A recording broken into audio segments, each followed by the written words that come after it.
Dans One Piece, il y a plein de styles de combat différents, à l'épée, avec les poings, avec les jambes, avec des fusils et plein d'autres encore. C'est d'ailleurs d'autant plus vrai au vu des innombrables fruits du démon qui confèrent des techniques plus différentes les unes des autres. Chaque personnage a un style de combat qui le caractérise, et pourtant il est arrivé à plusieurs reprises que ces personnages aient adopté un autre style pour des raisons diverses et variées. Et c'est ce qu'on va voir dans cette vidéo. Ce changement de style de combat montre la capacité d'adaptation des personnages, et leurs différentes aptitudes au combat. N'oublie pas le pouce bleu pour me soutenir, et abonne-toi pour augmenter ma prime et pour ne pas manquer ta dose de contenu original sur One Piece chaque semaine. Sanji, vous le savez, a un style de combat utilisant les jambes. Il met principalement des coups de pied. En effet, tout comme son mentor Zeff, il ne se bat pas avec les mains, car les mains d'un cuisinier ne doivent servir qu'à préparer des repas et ne doivent pas se salir durant les combats. Ainsi, on considère Sanji comme un personnage qui maîtrise les arts martiaux, et qui a un style de combat assez acrobatique, n'utilisant que les jambes.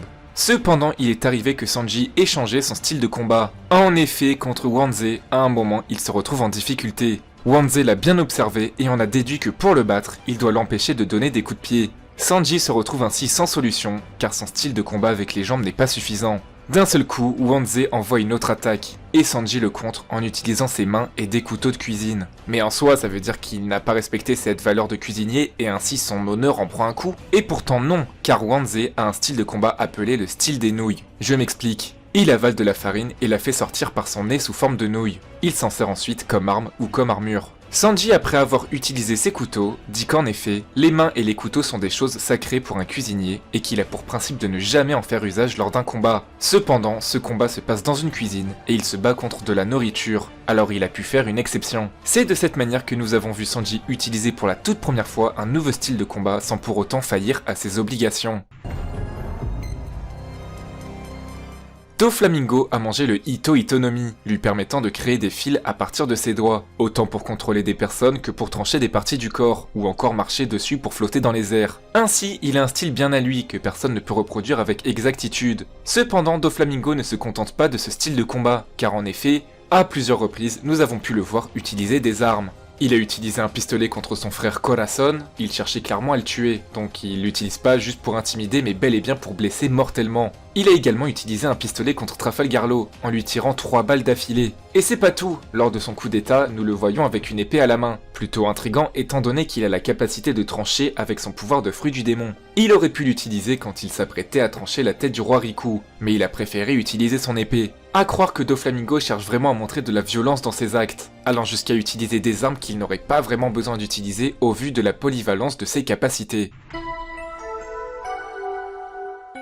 Le style de combat de Zoro est le Santoryu, ou en français, la technique à 3 sabres. Il est déjà arrivé pour diverses raisons qu'il n'ait pas ces 3 sabres, et ainsi il a pu utiliser le Nitoryu, un style à 2 sabres, et également le Itoryu, un style à 1 sabre. Ainsi déjà ça correspond à un changement de style de combat. Mais c'est un épéiste, donc au final, qu'il ait un sabre, 2 sabres, 3 sabres ou même 9 sabres, ça reste dans un style de combat assez similaire. Et pourtant, souvenez-vous, on a déjà vu Zoro utiliser un style de combat que l'on n'aurait pas pu vraiment imaginer, car en effet, il n'avait aucun sabre. Pour replacer dans le contexte, lors du Groggy Ball, une épreuve du Devi Back Fight, les armes sont interdites, et ainsi Zoro ne peut pas se battre avec ses sabres comme il a l'habitude de le faire. Et c'est comme ça qu'on a découvert le Mutoryu, le style sans sabre. Il envoie une technique appelée Tatsumaki, et donc en français la tornade du dragon. Il a déjà utilisé cette technique avec des sabres, et ainsi, cette technique sans sabre implique que cette fois, elle ne sera pas tranchante. Elle permet juste d'envoyer un adversaire dans les airs. Mais on a bien un dragon qui est représenté derrière lui comme s'il avait ses sabres.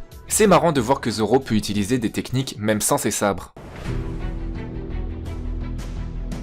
Franky, en étant un cyborg, on a l'habitude de le voir utiliser des bazookas, des mitraillettes et plein d'autres armes à feu. Mais parfois, malheureusement, quand il s'agit d'ennemis de grande taille, ça n'a pas le même effet. C'est ce qu'on a pu voir lors de l'arc Thriller Bark, pendant son combat face à Tararan, un général zombie qui a la forme d'une immense araignée. Et là, on découvre le Heavy Nunchaku, un grand nunchaku qu'il a créé avec un pilier de pierre. En effet, il faut avoir une grande force pour pouvoir porter un objet aussi grand et lourd. À cette époque, Franky n'était pas encore un mecha avec absolument tous les mécanismes, les armes et la puissance qu'il souhaite. Donc c'était beau de découvrir qu'il s'est servi de l'environnement extérieur pour reprendre l'avantage. Et ça lui permet de causer d'immenses dégâts sur l'araignée, la retournant complètement et laissant à Brook la zone libre pour terminer le combat d'un seul coup d'épée, et ensuite pouvoir le purifier avec du sel.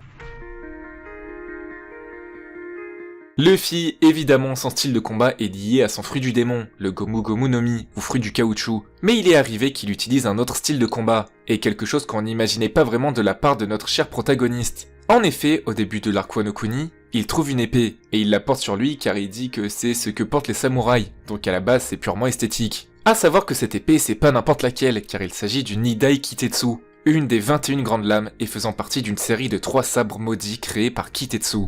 Ces sabres sont ensorcelés et les grands escrimeurs qui les ont portés ont tous connu une fin atroce. Mais Luffy, naïf, imprudent et pas conscient du danger, porte l'épée sur lui en se souciant de rien.